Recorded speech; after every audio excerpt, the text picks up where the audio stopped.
परम प्रेममय যুগপুরুষোত্তম শ্রী শ্রী ঠাকুর অনুকূল চন্দ্রের আতুল চরণে জানাই আমার শতকোটি প্রণাম। জয় গুরু সকল ইষ্টপ্রাণ দাদা মায়েরা। আপনার বাস্তুতে যদি এই দোষ থাকে তাহলে স্বামী স্ত্রীর মধ্যে অশান্তি কিন্তু হু হু করে বাড়তে থাকবে। দেখবেন যে বাড়িতে স্বামী স্ত্রীর মধ্যে প্রবল অশান্তি, সংসার সর্বদা যেন আগুনের মতো দাউ দাউ করে জ্বলছে, সংসারের প্রতি প্রত্যেকেই অতিষ্ঠ হয়ে উঠেছেন, সংসারের প্রতি প্রত্যেকেই তাদের জীবনকে তছনছ করে ফেলেছেন, সবসময় অশান্তি ঝগড়া বিবাদ গৃহে লেগেই আছে, তাহলে কিন্তু বাস্তুর এই দোষটা আগে আমাদের কাটাতে হবে। স্বামী স্ত্রীর মধ্যে অশান্তি হলে সেটাকে আগে দূর করতে হবে। শাস্ত্র বলছে বাস্তুর এই দোষের কারণে স্বামী স্ত্রীর মধ্যে অশান্তি হয়। কোন কোন সেই দোষগুলি সম্বন্ধে আমরা অবগত হব। এছাড়া পরম দয়াল যুগপুরুষোত্তম শ্রী শ্রী ঠাকুর অনুকূল চন্দ্র আমাদেরকে সুন্দর একটি বিধান দিয়েছেন, সেই বিধানটিও কিন্তু আমরা জেনে নেব, যে বিধানটি মানার মধ্য দিয়ে আমরা সহজেই বাস্তুর দোষ কেন আমাদের সংসার থেকে সমস্ত প্রকার অশান্তি দুঃখ জ্বালা কষ্ট ঘোচাতে পারবো। আর বাস্তু দোষ তো কাটবেই, সঙ্গে সঙ্গে আমাদের যদি কোনো দোষ থাকে সেগুলো কেটে যাবে। শাস্ত্রে বাস্তু দোষকে অত্যন্ত গুরুত্বপূর্ণ হিসেবে ধরা হয়েছে। শাস্ত্রে বলা হয়েছে যে বাস্তুতে দোষ থাকে সেই গৃহে বা সেই বাস্তুতে কিন্তু সদা সর্বদা সমস্যা লেগেই থাকে, বিভিন্ন রকম সমস্যা হতে থাকে। আর এই সমস্যা কাটাতে গেলে কিন্তু বাস্তু দোষকে কাটাতে হবে। তাই তো আমাদের এই সম্বন্ধে একটু অবগত হতে হবে। শাস্ত্র বলছে যদি কোনো বাস্তুর উত্তর পূর্ব কোণে এবং দক্ষিণ পশ্চিম কোণে কোনো বাথরুম থাকে বা সেফটি ট্যাঙ্ক থাকে, সেটা কিন্তু বাস্তু দোষ তৈরি করে। আবার বাস্তুতে বা গৃহে আয়নাকে যদি উত্তর দিকে মুখ করে রাখা হয়, সেটাও কিন্তু বাস্তুর দোষ তৈরি করে। অনেকে দেখবেন রান্নাঘরে খাওয়া দাওয়া করেন, রান্নাঘরে খাওয়া দাওয়া করে বাসনপত্র সেই রান্নাঘরে রেখে দেন, সেটাও কিন্তু বাস্তুর দোষ। এছাড়া শাস্ত্রে আছে যদি কোনো গৃহে নিয়মিত শাস্ত্র অধ্যয়ন না হয়, ভগবানের নাম জপ না হয়, সেই গৃহ নরকে পরিণত হয়। আর বাস্তুর বিভিন্ন দোষ কিন্তু সেই গৃহে দেখতে পাওয়া যায়। আমরা যদি নিয়মিত ভগবানের নাম জপ না করি, গৃহে যদি সময়ে ভগবানের সাধন ভোজন না হয়, 7 ঘন্টা না বাজে, যদি সন্ধ্যাবেলায় সন্ধ্যা প্রদীপ না দেখাই, তাহলে কিন্তু সেই গৃহে দোষ তৈরি হয়। আর এর থেকে মুক্তির উপায় হচ্ছে এই কর্মগুলিকে আমাদের করতে হবে। অনেকে আছেন গৃহকে পরিষ্কার পরিচ্ছন্ন করেন না। এই গৃহ যত অপরিষ্কার থাকবে, গৃহে যত আবর্জনা থাকবে, ততই কিন্তু গৃহের দোষ দেখতে পাওয়া যাবে। তাই গৃহকে পরিষ্কার পরিচ্ছন্ন করতে হবে। আবার বাড়ির মায়েরা যদি সদাচারী না হন, বাড়ির মায়েরা যদি ধর্মকর্ম না করেন, বাড়ির মায়েরা যদি নিজেদের চাল চলনকে ঠিক করতে না পারেন, আচার ব্যবহার অভ্যাসকে ঠিক করতে না পারেন, পুরুষ তার চাল চরিত্রকে যদি না ঠিক রাখতে পারেন, তাহলে কিন্তু বাস্তুতে দোষ দেখা দেবে। সেই বাস্তুতে মা লক্ষ্মী কখনো প্রবেশ করবে না এবং সেই বাস্তু দোষের কারণে বিভিন্ন রকম সমস্যা কিন্তু দেখতে পাওয়া যাবে, সংসার অশান্ত হয়ে উঠবে।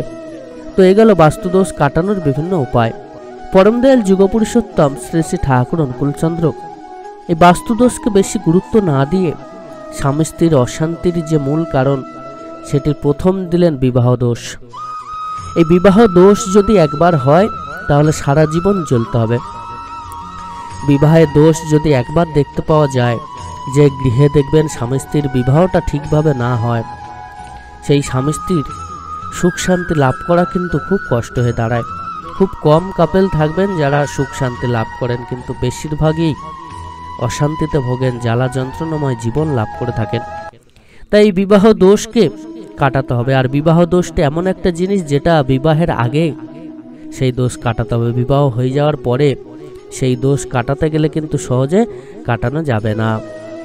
পরমদয়াল যুগপুরুষোত্তম তাঁর বিবাহ নীতিতে প্রত্যেকটা জিনিসকে পুঙ্খানুপুঙ্খভাবে বলেছেন।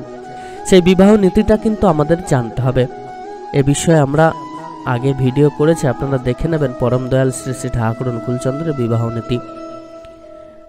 এই বিবাহে একবার যদি ভুল হয়, যেটা বর্তমানে হচ্ছে, আমরা জাত বর্ণ বংশ কিছুই দেখছি না, বা এই যে বয়সের ফারাক, আমরা ভাবছি স্বামী স্ত্রীর মধ্যে বয়সের ফারাক যত কম হবে তত ভালো, বন্ধুর মতো হবে, তা কিন্তু প্রকৃতপক্ষে হয় না।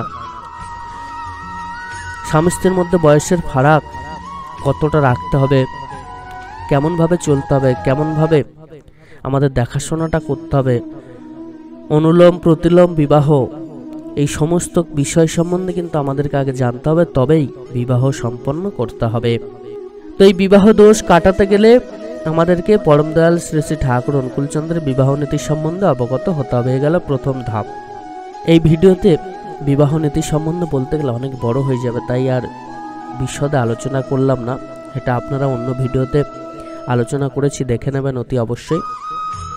দ্বিতীয়ত, আমাদের চাল চলন আচার ব্যবহার কথাবার্তা চরিত্র এই সমস্ত কিছুকে ঠিক করার জন্য পরমদয়াল যুগপুরুষোত্তম শ্রী শ্রী ঠাকুর আমাদেরকে বলেছেন, এবং কিভাবে সেটা ঠিক হবে, কোন নিয়মে চলতে হবে, সেগুলোও কিন্তু তিনি আমাদেরকে দিয়েছেন।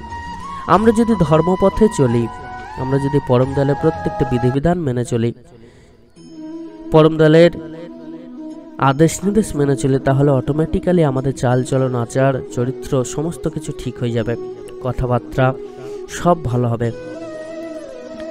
পরমদয়াল যুগপুরুষোত্তম তাঁর প্রত্যেকটা বাণীর মধ্য দিয়ে এগুলি কিন্তু আমাদেরকে শিখিয়ে দিয়েছেন। তিনি বলেছেন, আমাদের চাল চলন আচার ব্যবহার অভ্যাস যেমন হবে তেমনটাই কিন্তু আমরা তাকে লাভ করতে পারবো। অর্থাৎ আমাদেরকে চেষ্টা করতে হবে ভালো হওয়ার, ভালো হতে চাইলেই আমরা ভালো হতে পারবো। আমরা যদি না চাই তাহলে কিন্তু আমরা কখনো ভালো হতে পারবো না।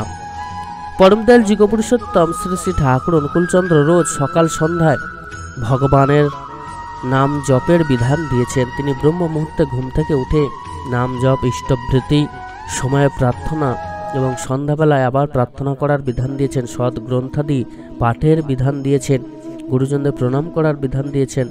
তো এই সমস্ত কিছুই কিন্তু আমাদেরকে করতে হবে। এই যে বলা হয়েছে, যে গৃহে ভগবানের সাধন ভজন হয় না, নাম জপ হয় না, প্রার্থনা হয় না, সেই গৃহেও অচল হয়ে যায়।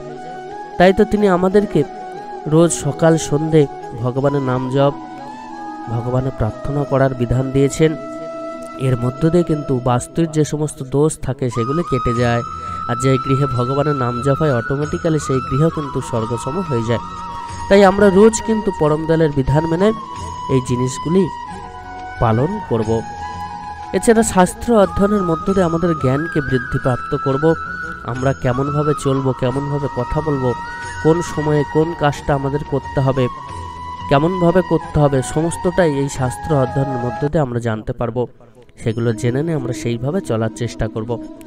পরমদয়াল যুগপুরুষোত্তম শ্রী শ্রী ঠাকুর অনুকূলচন্দ্র মায়েদের উদ্দেশ্যে বিশেষভাবে বেশ কিছু বিধান দিয়েছেন।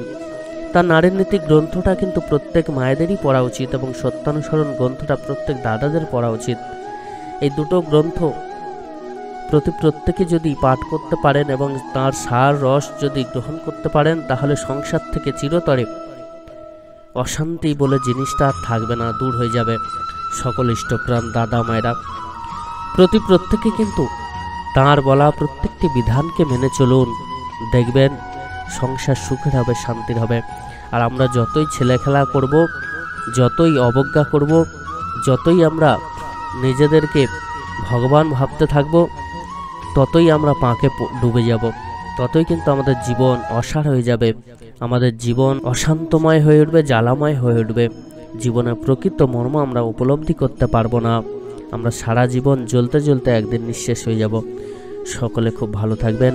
পরমদয়াল আপনাদের প্রতি প্রত্যেকের মঙ্গল করুন। জয় গুরু, বন্দে পুরুষোত্তম।